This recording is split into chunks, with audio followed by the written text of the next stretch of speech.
The story introduced in 1.6 revolves around two of my favourite characters, the cute and adorable Klee and the reliable and strong Jean, along with her sister Barbara, who before this felt quite distant from her sister Jean.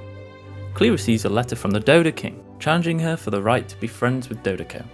The Dodoking provides Klee with vague hints on how to find him at the Golden Apple Archipelago, a previously unknown location which wouldn't be found without the aid from the Anemo Archon Venti, who calls Dvalin to take us there.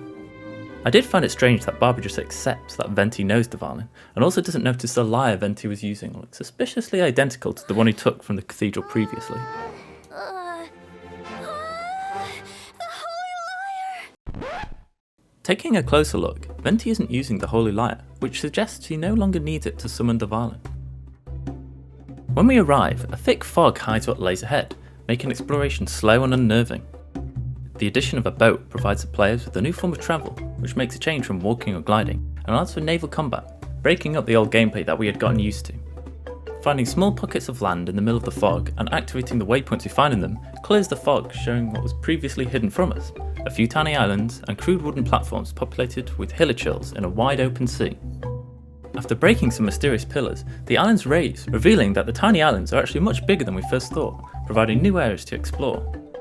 While the islands aren't too different visually to the mountains on the mainland, the layouts, formations and details jump out at you, craving to be explored.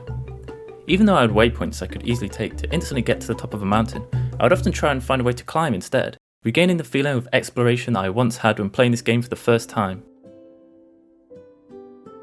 My excitement when seeing a bloom plant for the first time in months was unexpected, along with a chance to open chests again after so long. New puzzles are scattered around the islands, some themed around the villainous Dodoking. Nice! Others around music, boat riding, or shooting wind-blessed harpastum at targets. Conch shells can also be found spread amongst the islands, revealing previous conversations between the inhabitants that were once here before us, explaining how they were trapped here for generations. 1.6 also brought outfits or skins for two characters. Barbara gets a summer dress with a cute ducky handbag. This outfit shows off a more cute side to the pious deaconess of the Church of Favonius, and comes for free during the 1.6 event. I like how it shows Barbara's more relaxed state, and it's something that I can definitely see her wearing in her free time. Jean also gets a summery outfit. This one gives off a more laid-back vibe, which personally doesn't feel to me like it fits with Jean. It doesn't look something that Jean would pick out for herself. And while this is explained during the quest, as it is a gift from Lisa, it removes what I like so much about Jean's visuals. The military jacket, and the serious personality that's portrayed by Jean's original outfit is lost in the uncharacteristic casual clothes. In addition to this, the steep cost of 1,350 Genesis crystals, or even more at 1,680 after the sale event ends, makes it even less appealing to me. In addition, not allowing players to save primogems for the skin is not unexpected, but disappointing all the same. When exploring the islands, each one contains clues of their original origins, hinting that perhaps they were not always found here. One is full of dandelions and contains a puzzle that, once completed, opens a portal that takes you back to Mondstadt. Albedo even seems to come to the same conclusion. This whole island is a chunk of Mondstadt Mountain.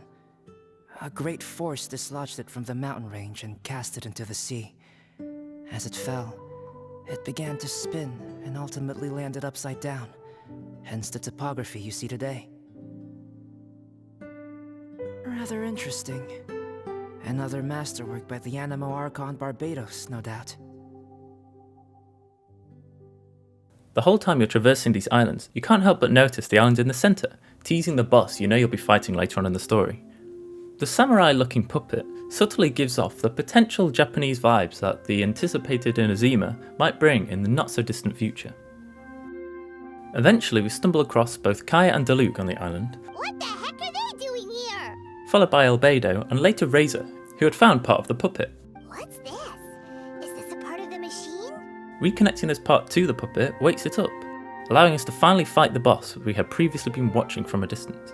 Wait, did it move?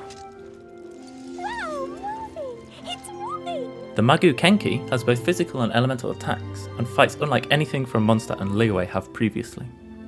After defeating it, Klee mentions that she has found a mysterious island protected by a large magical shield. After breaking the shield, we uncovered the final piece of the puzzle around the Archipelago. Dodoco-themed umbrellas, beach chairs and toys uncover the island, along with a record player. Activating the player reveals that the Dodoking is in fact Alice. Dodoking is me, your mother, Alice. Huh? Mom? Alice is the author of the Teyvat Travel Guide, and more importantly, the mother of Klee. Please.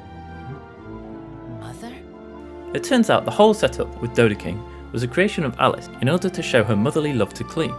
Alice, having explored the islands in the past, thought that it would make the perfect holiday location for Klee and her friends, and also allowed her to prove to Klee that even when Alice isn't around, Klee has lots of people she can rely on to help her, be it her big brother Albedo, her friends Razor, Barbara, Kaya, and even the strange grown-up Deluc, and the authoritative figure Jean herself.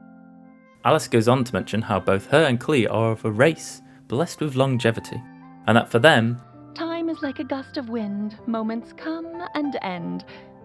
this suggests to me that Alice and Klee may not be human, but perhaps elves or something similar. This is backed up by the long ears that Klee has that to me look pretty elven. Alice also talks about how there are tales of a similar island in another world, suggesting that Alice may not be from Teyvat after all. I want to go more into who Alice is in the future, as she has quite a lot of lore behind her, and is one of the characters that I'm most interested in Genshin Impact so far. I took my time exploring each island individually, and didn't unlock the next part of the quest until I'd done most of the things that I could on each island, as I didn't want to rush and was enjoying the feeling of exploring something new again. Overall, I have enjoyed the 1.6 update, probably the most out of all of the updates, with only Dragon Spire coming even close, and I'm looking forward to seeing what else will be uncovered over the rest of the 1.6 update. Some of the things we can expect to see are the tennis minigame, and the Crux Clash tournament hosted by Beidou.